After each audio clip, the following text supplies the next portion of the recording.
Oke, selamat pagi semuanya. Kembali lagi dengan Fauzi di sini. Senang sekali kita akan membahas morning briefing, melihat perkembangan dan situasi seputar market dan informasi terkini. Saya akan memulai dengan berita yang menurut saya paling hot topic di hari ini adalah komitmen kerjasama antara Swiss National Bank dan People Bank of China yang mencapai kesepakatan dalam transaksi swap mata uang atau yang disebut dengan currency swap. Nah, ini kurang lebih penjelasannya adalah antara Swiss National Bank dan PBOC sepakat untuk melakukan transaksi dengan batas maksimum sebesar 23,4 miliar US dollar atau 150 miliar renminbi untuk melancarkan jalur transaksi dari China ke Eropa dan begitu juga dengan penggunaan mata uang renminbi sebagai alat tukar dan alat pembayaran dikarenakan volume transaksi neraca ekspor dan impor dari Eropa dari Swiss ke China ini sudah cukup meningkat, ditambah lagi juga sebagai ajang promosi China dalam uh, mempopulerkan mata uang renminbi sebagai alat tukar pembayaran dari neraca ekspor dan impor di antara negara yang saling bekerja sama, dan ini juga membuat celah eh, menjadi celah bagi China di mana Swiss bisa menjadikan langkah ini sebagai invasi dari pembelian obligasi China oleh negara Swiss atau investor dari manapun melalui sistem perbankan dari Swiss National Bank. Nah, saya melihat Pak Dwi Aviono ini adalah sebuah lompatan yang cukup berani dari negara China membuka celah untuk uh, mempopulerkan mata uang renminbi, dan sistem yang terjadi adalah harus dengan konsep currency swap. Uh, saya kira China sudah punya strategi untuk menyikapi apa yang akan dihadapi dalam hambatan dan rintangan serta tantangan ke depannya. Untuk itu, terpantau dari semua market mata uang, termasuk based on US dollar, kemarin masih terlihat flat, ternyata disebabkan dari kesepakatan yang spektakuler ini dari SNB dan PBOC. Sebelum saya lanjut Pak Dwi, kemudian ada lagi masalah berita dari Rusia dan memanasnya antara Barat dan Rusia ini. Pak Dwi bisa dikomentari sedikit masalah sudut pandang saya tentang SNB dan PBOC ini. Sungguh menarik Pak Fauzi, China ternyata diam-diam menggalang kerjasama dengan negara lain sangat intensif di bidang currency swap. Nah, nampaknya kira-kira seperti apa nih pergerakan harga Swiss sendiri? Kalau kita tahu sekarang kan Swiss tuh terfokus terhadap euro dalam setiap report perbankan dia, euro terus yang dibahas terhadap Swiss. Nah, sekarang ada berita terhadap China. Seperti apa nih Pak Fauzi ke depannya prospek untuk pergerakan harga? Ya, awal-awal memang uh, sorry,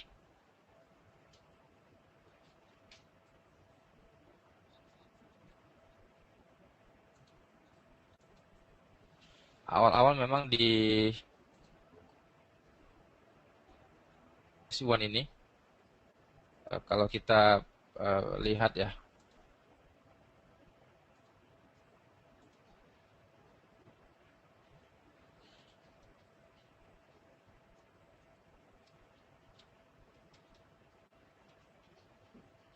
sejak dari 2003 ini nilai fluktuasi yang paling tinggi memang di kisaran level 7 RMB terhadap satu mata uang Swiss franc. Kemudian di 2005 stabil di bawah 6 renminbi per satu Swiss franc. Di 2007 juga menjelang Juli, September, dan Oktober terjadi peningkatan volume eh, ekspor dari China ke Eropa dan Swiss. kemudian di akhir tahun 2007 ada penguatan renminbi di situ, Pak. Sama lagi pola di masuk semester kedua, Juli, Agustus dan September juga terjadi pelemahan mata uang renminbi yang signifikan. Kemudian menjelang akhir-akhir tahun terjadi stagnasi. 2011 juga ini angkanya di 8,33 renminbi per 1 Swiss franc, dan sekarang data last update di 6,99 per 1 Swiss franc. Nah, saya melihat kestabilan dari mata uang yuan atau renminbi ini dalam uh, kurs atau nilai tukar dari volume ekspor dan impor sangat stabil, sehingga ini yang menyebabkan minat publik terhadap produk-produk dari Tiongkok ini meningkat secara signifikan, baik dari kualitas yang rendah sampai level kualitas yang super dari segala macam produk, sehingga membuktikan bahwasanya kestabilan dari nilai tukar ini ternyata sangat menciptakan neraca perdagangan satu negara sangat diuntungkan. Kemudian negara konsumen yang membeli produk dari negara China juga berasa dipuaskan dengan kelengkapan dari semua lini produk dan pembayaran yang cukup stabil, walaupun dalam tenor per 3 bulan atau per 1 semester. Namun kalau menilik dari sisi importir, kalau kita mengimpor barang dari Tiongkok, akan tercipta sebuah kondisi yang sangat adem lah gitu kira-kira, dikarenakan nilai tukar terhadap mata uang renminbi ini sangat stabil. Yang menjadi pokok permasalahan adalah jika kestabilan mata uang pembayaran neraca ini menggunakan US dollar yang tanda kutip selalu terfluktuasi cukup signifikan, ini akan membuat pusing dari sisi eksportir ataupun importir. Nah, ternyata lobby-lobby politik serta lobby-lobby ekonomi ini membuktikan bahwasanya keberhasilan Tiongkok dalam mempopulerkan mata uang renminbi ini sangat-sangat berhasil dan perlu dicontoh dari kebijakan serta komitmen pemerintah menjaga nilai tukar mata uangnya dan menjaga bisnis dalam negerinya serta memuaskan pelanggan di luar negerinya. Saya kira ini cerminan bahwasanya kestabilan mata uang renminbi terhadap mata uang Swiss franc saya kira juga stabil halnya dengan mata uang lainnya terhadap US dollar dan lain sebagainya. Nah, di daily report di Monex Daily juga dijelaskan bahwa saya tahun lalu juga Cina juga telah menandatangani perjanjian swap dengan ECB dan beberapa bank sentral lain termasuk Inggris, Brazil, dan Indonesia. Nah, Pak Dwi, saya kira ini yang menyebabkan fluktuasi mata uang dolar dengan yang lainnya dari 1 minggu terakhir ini tidak begitu terlihat volume market yang signifikan. Apakah ini menjadi sebuah faktor dan sebab kenapa demikian? Ternyata ini beritanya. Ya, saya kira itu ada alasan kuat dari fluktuasi mata uang yang flat belakangan hari ini, sehingga kita melupakan informasi yang paling teranyar tentang nilai tukar renminbi sebagai alat pembayaran neraca ekspor dan impor. Tadi Pak Dwi bisa nanyanya masalah uang yuan dengan currency apa, Pak? Swiss ya, Swiss.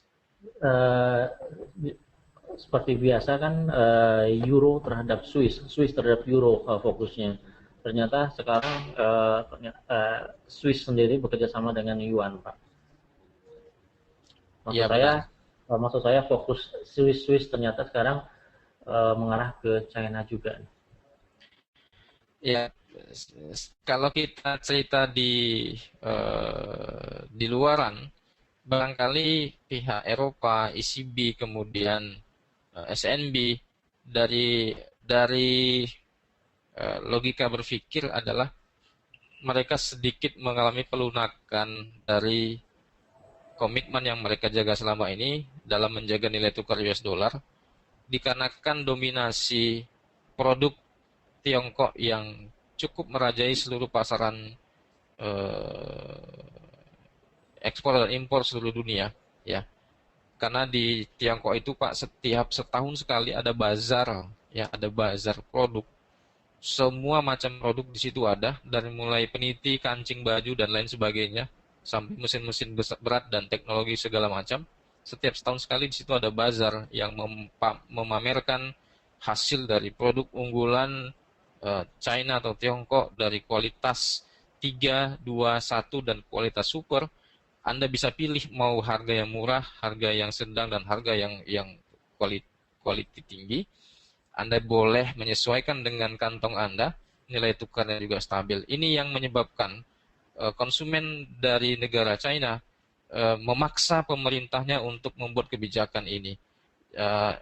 Sangat-sangat brilian dan cerdas dan jenius menurut saya apa yang dilakukan oleh China selama ini dalam mengalahkan dominasi US dollar terhadap pasar internasional. Oke. Nampaknya Kita lanjut. biaya intervensi untuk yuan juga menurun ya. Kalau stabil seperti ini, fokus juga terhadap produk, kualitas, ekspor impor terbantu dengan perhitungan yang stabil mata uang, Pak. Silakan Pak Koji lanjut. Ya, ini untuk kajian masalah kebijakan dan strategi terkait dengan mata uang renminbi, saya kira perlu kajian khusus untuk mendalami dan melakukan penelitian lebih lanjut efek dari penggunaan mata uang renminbi terhadap bursa pasar modal atau ekuitas, saham dan lain sebagainya. Karena ini akan sangat mempengaruhi peta dari arah pergerakan market secara umum. Kita akan coba lihat dari US dollar.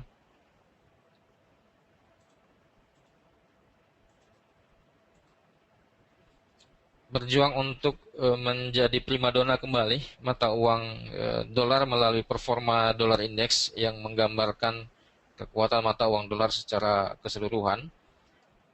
Walaupun demikian, berita tadi tentang mata uang renminbi sebagai alat tukar, walaupun sudah nampak arah besar dan arah ke depannya, tapi tidak menyurutkan dan tidak mengurangi respect publik terhadap mata uang US dollar. Sampai hari ini masih bertengger di kisaran 80.60-an saya kira. Ini adalah grafik minggu lalu yang saya capture, tidak dengan update terbaru, tapi level areanya masih di kisaran yang stabil juga. Apakah nanti Janet Yellen dan The Fed melakukan sebuah strategi baru mengenai tingkat suku bunga dan juga membuka diri terhadap kebijakan currency swap terhadap Amerika Serikat dan PBOC? Saya kira kita akan lanjut untuk dolar indeks, tidak ada kaitan lebih, tidak ada bahasan lebih jauh.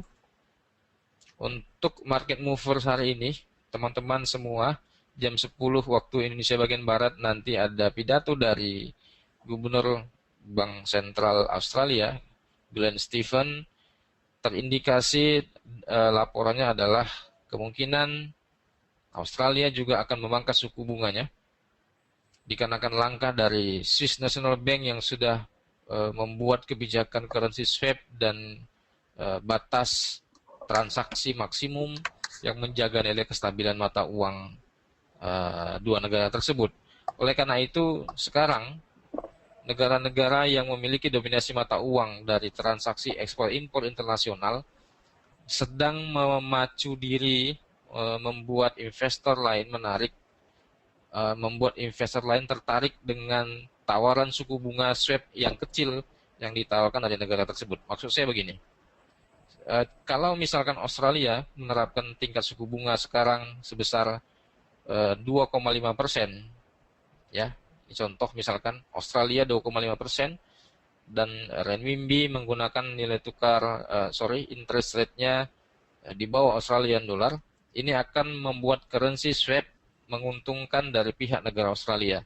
Tentu ini tidak membuat situasi yang kondusif dari keinginan dua negara. Coba perhatikan suku bunga yang ada di negara Swiss franc mendekati 0%. Oleh karenanya itu China lebih memilih untuk Swiss franc sebagai sebagai pendobrak utama kesepakatan currency swap, karena penempatan modal dan uang jangka panjang ini akan tidak membebani dari cost swap yang harus dibayar ataupun yang diterima dari kedua belah pihak. Jadi secara umum ini akan dirasakan cukup fair, tapi memiliki hal impact yang positif dari kedua negara. Oleh karena itu ada kesepakatan batas maksimum transaksi yang harus disepakati bersama. Oleh karena itu Glenn Stephen barangkali akan berkomentar juga sedikit banyaknya apa yang terjadi antara Swiss National Bank dan PBOC terkait dengan kebijakan suku bunganya. Jika ini benar adanya, indikasi kuat akan menyebabkan mata uang Australian US dollar mengalami pelemahan dengan pola tren di bawah level 0,9328. Ini indikasi dari ekspektasi yang kemungkinan besar terjadi. Ada tambahan Pak Dwi? Nggak ada Pak Fauzi, saya nunggu untuk Australia dollar, pergerakan untuk pattern ditunggu udah lama ya. Belum terjadi juga untuk breakout support, karena itu yang lebih dekat. Tapi masih dalam keadaan datar nih untuk chart daily, Pak. Ya benar. Kita lanjut Pak. Jepang juga ini dengan formasi pekan lalu yang saya plot di kisaran 101.20-an dan 101.40-an terindikasi juga mengalami fluktuasi yang datar. Apakah nanti akan menyebabkan nominal mata uang yen terhadap US dollar ini akan mengalami penguatan? Ya, ini kita lihat dulu. Saya tidak bisa membahas lebih kompleks mengenai kebijakan Jepang terkait masalah internal negara Jepang tentang pajak dan tarif ekspor dan impor. Saya kira ini akan membuat mata uang USD Japanese Yen bergerak sempit di kisaran kurang lebih 50 poin. Oleh karena itu strategi yang terbaik untuk transaksi mata uang USD Yen sebelum ada kebijakan dari Kuroda lebih lanjut menggunakan indikator Bollinger Band dengan penempatan posisi sell limit di upper band dan buy limit di lower band dengan menggunakan time frame 1 atau 4 jam.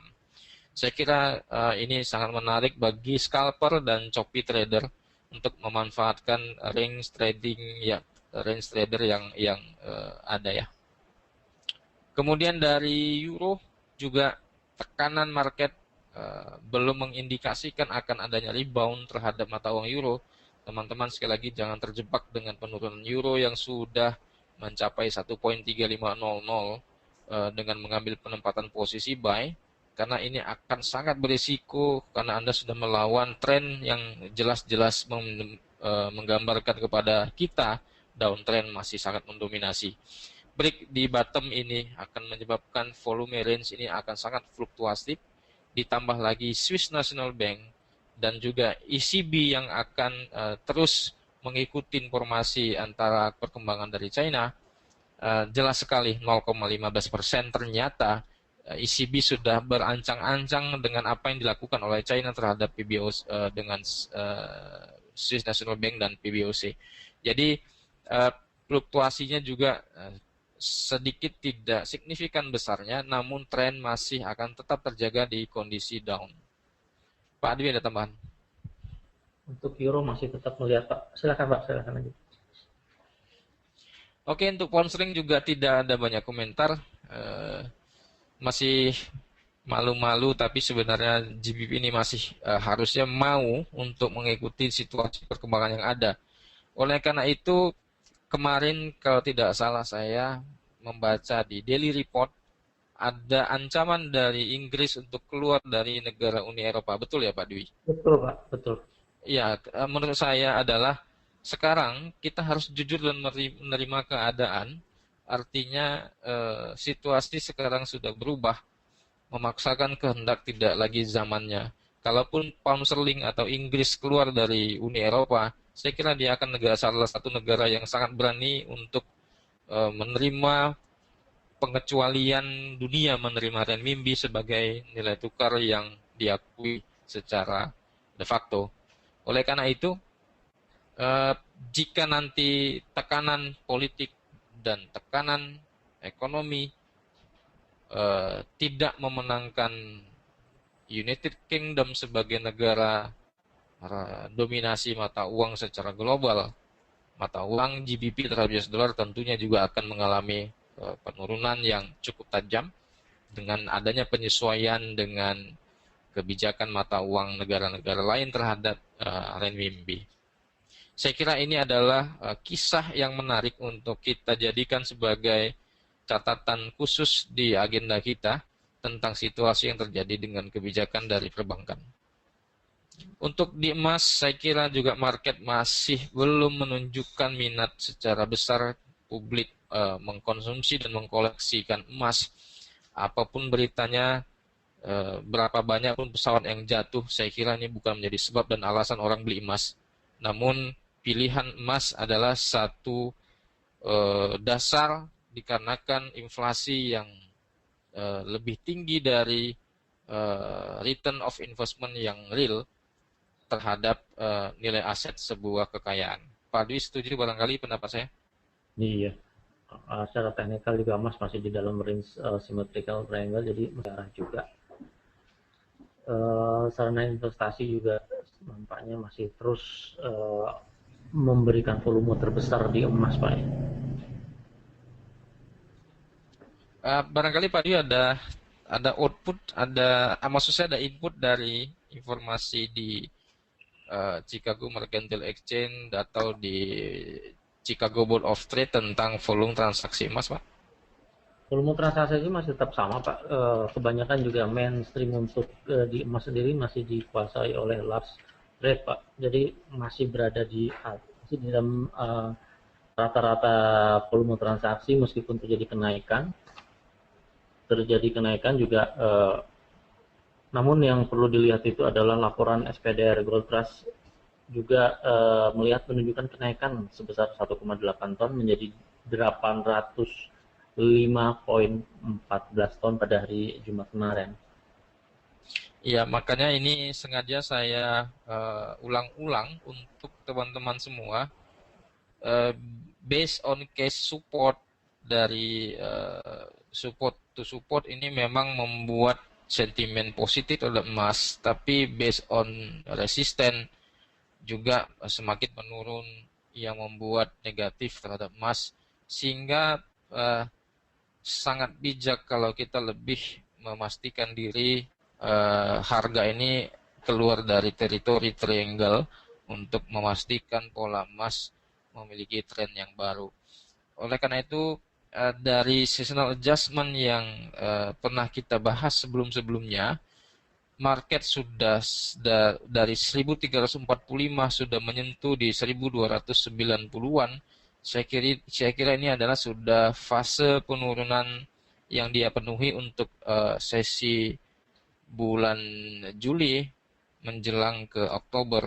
Namun garis biru trendline support yang saya gambar adalah wilayah teritori untuk enter buy, dan jika closing daily-nya atau closing daily lah ya, ini garis rata-ratanya, saya buat time frame weekly, tapi garis daily-nya jika keluar di wilayah 1300 dan 1280, ini market akan terkonsolidasi flat di area negatif di bottom-nya. Oleh karena itu hati-hati teman-teman, tetap memperhatikan level support 1, 2, dan 3 sebagai analisa risiko dan faktor risiko bagi Anda yang ingin posisi long dan buy emas untuk jangka menengah. Demikian Pak, morning briefing pagi hari ini bisa disimpulkan. Oke, terima kasih Pak Fauzi atas materi yang diberikan. Kesimpulan yang bisa didapat, informasi adanya kerjasama antara Swiss dan China Yuan, renminbi, membawa pengaruh yang cukup positif terhadap ekspor impor yang diharapkan. Kemudian juga kerjasama ini lebih condong memberikan kontribusi yang besar terhadap peningkatan ekspor maupun impor kedua negara. Kemudian kita lihat juga pergerakan dolar yang selama ini masih tetap stabil di angka 80,50-an. Kemudian juga beberapa data kalender yang terjadi untuk hari ini nampaknya membawa pengaruh, sedikit bawa pengaruh terhadap Amerika Serikat, yaitu jam 19.30 CPI core ya, dari 2% previous, kemudian di forecastkan tetap menjadi 2%. Tingkat inflasi yang cukup baik di Amerika Serikat ini memang dibutuhkan untuk pengambilan kebijakan yang cukup positif terhadap tingkat stimulus yang semakin berkurang. Kemudian juga existing home sales yang akan diumumkan pada jam 21.00. Nanti juga diumumkan dengan forecast lebih baik daripada bulan lalu, 4,89 miliar menjadi 4,97 miliar. Terima kasih rekan-rekan atas partisipasi seluruhnya untuk mengikuti morning briefing kali ini. Mudah-mudahan seluruh informasi dapat berguna dalam penyampaian pesan terhadap calon investor maupun kepada investor. Terima kasih Pak Fauzi. Morning briefing kali ini pada tanggal 22 Juli 2014 kita akhiri, dan saya ucapkan terima kasih, selamat bekerja.